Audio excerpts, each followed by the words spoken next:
Hey there, welcome back. Today's quick tip is about checking if a value is of a specific JavaScript type.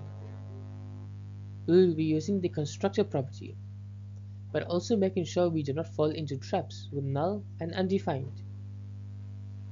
Let's see how it works. This technique helps us confirm types like map, set, boolean, and more.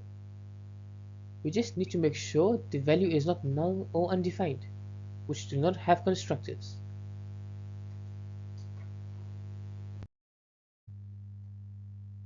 The function returns true if the value is not null or undefined, and if the constructor of the value matches the specified type. We use include on an array to cleanly rule out the invalid values.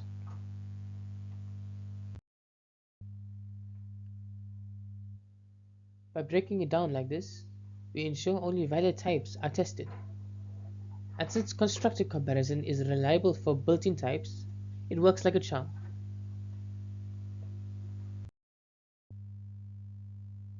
This table shows how well our function handles real values. From literals to constructor objects, everything gets checked consistently.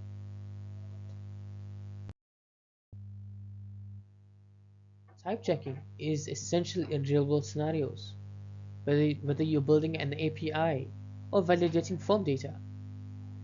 This tiny utility is super handy. To wrap up, this is the fast and clean way to validate types in JavaScript. Combine it with other utilities and you'll be writing more stable code in no time. Happy coding! Thank you for watching. If you enjoyed this video, please make sure to like, share and subscribe for more JavaScript tutorials. I'll see you in the next one.